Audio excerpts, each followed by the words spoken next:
ભુવનગીરી નામના ગામમાં બે ભાઈઓ રહેતા હતા. બંનેના લગ્ન થઈ ગયા હતા. મોટા ભાઈના લગ્ન એક ગરીબ ઘરાનાની છોકરી સાથે થયા હતા, જ્યારે નાના ભાઈના લગ્ન એક શ્રીમંતની દીકરી સાથે થયા હતા. આ કારણથી તેમની પત્નીઓ વચ્ચે ક્યારેય બનતું નહીં. જ્યારે મોટી ભાભી કહેતી કે હું મોટી છું, તેથી તારે મારી વાત સાંભળવી જોઈએ. મિત્રો, ત્યારે નાની ભાભી પણ કહેતી કે હું શ્રીમંત ઘરાનાની છું, તેથી તારે મારી વાતને માનીને ચાલવું જોઈએ. જ્યારે બંને પત્નીઓ વચ્ચે લડાઈ ઝઘડા રહેતા તો ભાઈઓ પણ શાંતિથી કેવી રીતે રહી શકે? મિત્રો, ભાઈઓમાં કેવી રીતે શાંતિ હોય? તો બંને વચ્ચે પણ વહેંચણી ભાગ થઈ ગયો. એટલે કે ખેતર ઘરમાં ભાગ પાડી દીધા અને ભાઈઓ નોખા થઈ ગયા. પરંતુ મોટા ભાઈની હાલત જલ્દી જ ગરીબીને કારણે ખરાબ થઈ ગઈ, કારણ કે તેને બાળ બચ્ચા વધુ હતા, એટલે કે છોકરા ઝાઝા હતા અને ખર્ચ પણ વધતો ગયો. પરંતુ નાના ભાઈના ભાગ્ય ચમકી ઉઠ્યા. તેના હાથમાં માટી પણ હોનું બની જતી. એકવાર મોટા ભાઈએ નાના ભાઈ પાસે આવીને કહ્યું, ખેતરમાં હળ ચલાવવું છે, જરા તું તારા બળદ આપી શકીશ? આજે એક જોડી લઈ જજે, કાલે બીજી લઈ જજે. બળદોને મારવા કૂટવા નહીં, જરા સંભાળીને. બળદ ખેતરમાં જ છે, કહેજે કે મેં કહ્યું છે અને લઈ જજે. નાના ભાઈએ કહ્યું મોટા ભાઈને. જ્યારે મોટો ભાઈ ખેતરમાં ગયો તો તેને આશ્ચર્ય થયું. ભાઈના બળદોની જોડીને કોઈ હળ ચલાવી રહ્યું હતું. આ મારા ભાઈની જમીન છે. તું કોણ છે? કેમ અહીં હળ જોતી રહ્યો છે? એટલે કે કેમ હળ આંકી રહ્યો છે? મોટા ભાઈએ પૂછ્યું. શું તને નથી ખબર હું તારા નાના ભાઈનું ભાગ્ય છું? એટલા માટે જ્યારે તારો ભાઈ આરામથી બેઠો છે, હું તેના ખેતરમાં હળ ચલાવી રહ્યો છું. તેણે કહ્યું, ત્યારે મારું ભાગ્ય ક્યાં છે? મોટા ભાઈએ પૂછ્યું. તેનું શું કહેવું? એ તો આળસુ છે. જો તે ઝાડવાની પાછળ પડ્યો સૂતો છે, એટલા માટે તારી આ હાલત છે, નાના ભાઈના ભાગ્યે કહ્યું. તો આ એની કરતૂત છે. એમ કહીને તેણે આંબલીની પાતળી સોટી ઉઠાવી અને ગુસ્સે થઈને ઝાડની પાછળ ગયો અને મજાથી સૂતેલા પોતાના ભાગ્યને જોયું. જ્યારે બે સોટીઓ પડી તો ભાગ્ય ઊભું થઈ ગયું. મને કેમ ખોટો મારી રહ્યો છે? મેં તારું શું બગાડ્યું છે? બીજું શું બગાડીશ? જ્યારે તારો સાથી મારા ભાઈનો ભાગ્ય હળ જોતી રહ્યો છે, તો તું આરામથી અહીં પડ્યો સૂતો છે. મોટા ભાઈએ ફરી ઉઠાવી. ઊભો રહે.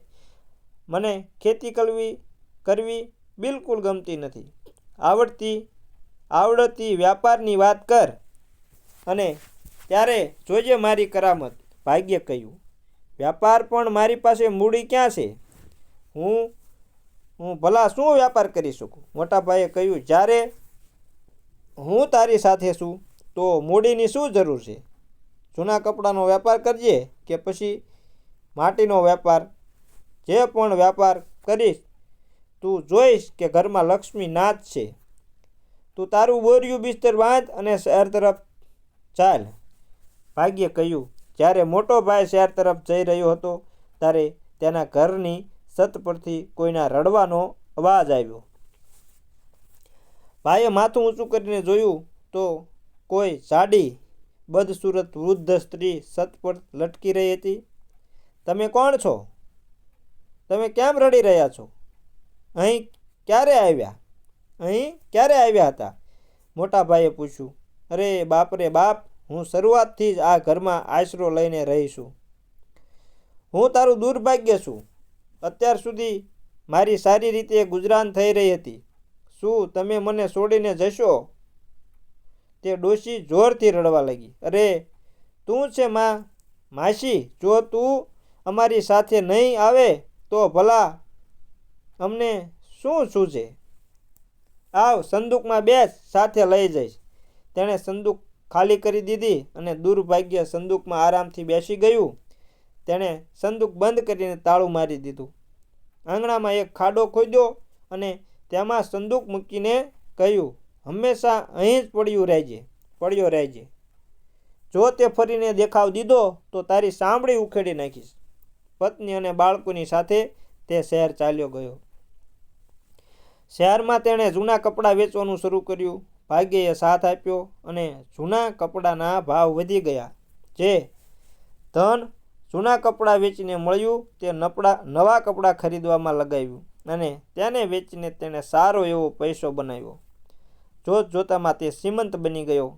હવે નાના ભાઈએ સાંભળ્યું કે મોટા ભાઈ ધનવાન થઈ ગયા છે, તો તે તેને મળવા ગયો. ભાઈ, તે આટલા થોડા સમયમાં આટલો બધો પૈસો કેવી રીતે કમાયો? નાના ભાઈએ પૂછ્યું મોટા ભાઈને. એમાં શું રાખ્યું છે? મારા ઘરમાં દુર્ભાગ્ય છત પર લટકી રહ્યું હતું, તેને મેં પકડી લીધું અને સંદૂકમાં રાખીને આંગણામાં કૂવા પાસે ખાડો ખોદીને દાટી દીધું. ત્યારથી ભાગ્ય મારો સાથ આપી રહ્યું છે. મોટાભાઈએ કહ્યું. મોટાભાઈની સારી હાલત જોઈને નાના ભાઈને ઈર્ષ્યાથી સળગી ઉઠ્યો. તે મોટાભાઈના ઘરે ગયો અને સંદૂકને ખાડામાંથી કાઢીને તાળું તોડ્યું અને દુર્ભાગ્યને બહાર કાઢ્યું. સંદૂક ખોલતા જ દુર્ભાગ્યએ કહ્યું, આવી ગયો બેટા. તે નાના ભાઈના ખભા પર જઈને બેસી ગયો. હું તારો દીકરો નથી, ઉતર. મારો ભાઈ શહેરમાં છે. નાનો ભાઈ તેની સામે ગીડગીડાવા લાગ્યો. તે અભાગ્યનું નામ મારી સામે ન લે. તું જ સારો છે. તારું કેટલું સારું દિલ છે. તારામાં કેટલી દયા છે. હું હંમેશા તારી પાસે જ રહીશ. દુર્ભાગ્યએ કહ્યું.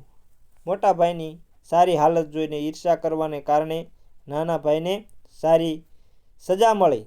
તે પોતાના ખભા પરથી દુર્ભાગ્યને ઉતારી ન શક્યો. તેનાથી છુટકારો ન મેળવી શક્યો. જલ્દી જ તેને બધી જમીન જાયદાદ બરબાદ થઈ ગઈ. જ્યારે તે સાસરીમાં ગયો તો ત્યાં લોકોએ તેની પરવા ન કરી. થોડા દિવસો પછી તે કોઈને કહ્યા વગર વૈરાગી બની ગયો અને ક્યાંક ચાલ્યો ગયો. મિત્રો, આમ આ વાર્તા પૂરી થાય છે. અને જો અમારી વાર્તા સારી લાગી હોય તો કોમેન્ટ કરવાનું ભૂલતા નહીં અને લાઈક અને શેર પણ જરૂર કરજો અને સાથે સાથે બેલ આઇકનને પણ દબાવી દેજો, જેથી કરી અમારી વાર્તાનું નોટિફિકેશન સૌથી પહેલાં તમને મળે અને તમને અમે આવી નવી રસપ્રદ વાર્તાઓ પીરસતા રહીએ. જય માતાજી મિત્રો.